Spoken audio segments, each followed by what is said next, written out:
En Efesios 4:20, Pablo nos dice que los cristianos hemos aprendido así a Cristo. ¿Qué significa esto? Para averiguarlo, veamos algunos otros pasajes escritos por el apóstol. En 1 Corintios 2:2 le dice a la congregación que me propuse no saber entre vosotros cosa alguna sino a Jesucristo y a este crucificado. En Filipenses 1:18 escribe que, de todas maneras, o por pretexto o por verdad, Cristo es anunciado, en referencia a quienes anunciaban a Cristo no sinceramente y con el propósito de hacer daño a Pablo, que en ese momento se encontraba en prisión. Y en Colosenses 1:27 se dirige a los hermanos para revelarles que Dios quiso dar a conocer las riquezas de la gloria de este misterio entre los gentiles, que es Cristo en vosotros, la esperanza de gloria. Es decir, en estos textos, Pablo resume el Evangelio con la expresión proclamar a Cristo, mientras que en Efesios 4:20 lo describe como aprender a Cristo.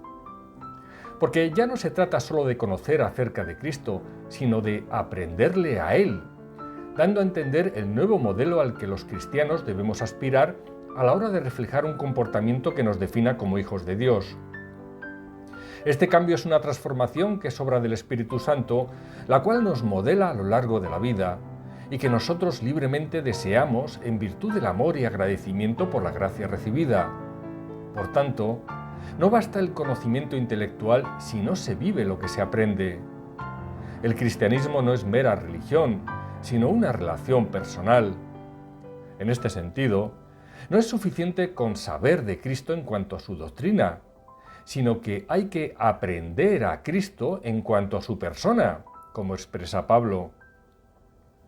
Esto lo explican los versículos 21 al 24, subrayando que es en base al mensaje que hemos oído sobre Cristo lo que nos ha permitido recibir tal milagro, ya que es obra del Espíritu Santo que lo aprendido pase de la mente al corazón para doblegar nuestra voluntad a la de Dios. Pero según Efesios 1:13, este mensaje debe estar basado en la palabra de verdad que es el Evangelio de nuestra salvación, y al haber creído en él, es cuando fuimos sellados con el Espíritu Santo de la promesa. Por eso, si ofrecemos resistencia al Espíritu Santo, por mucho conocimiento bíblico que tengamos, no podremos aprender a Cristo.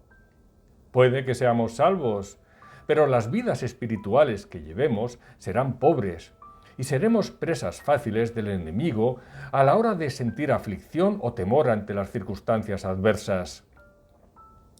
Esa resistencia provoca tensión, irritación y continua queja ante la ausencia de contentamiento.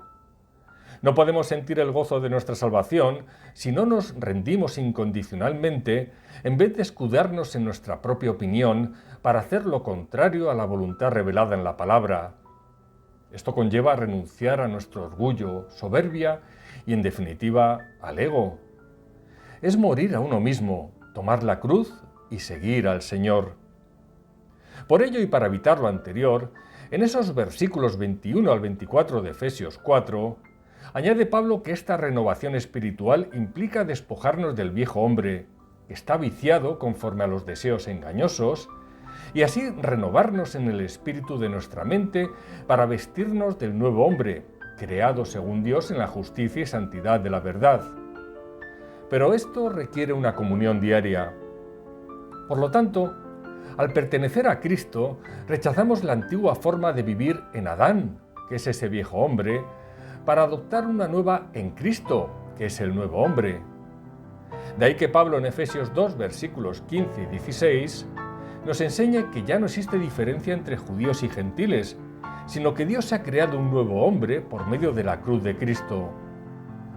En Gálatas 3:27, Pablo describe la conversión como revestirse de Cristo. El Señor nos quita las ropas sucias con las que llegamos a Él para darnos un nuevo ropaje puro y limpio, a fin de presentarnos santos ante el Padre. Y en Colosenses 3, versículos 9 al 11, también nos dice que este cambio de vestimenta que transforma a los creyentes nos otorga una nueva identidad al pasar de Adán a Cristo.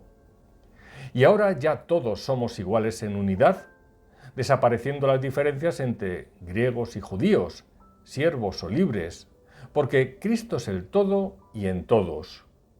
En resumen, no conozcas de oídas a Cristo, sino que vívelo.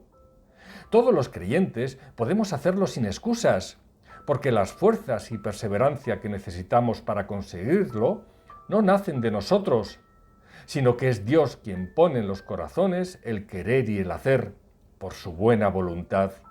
Amén.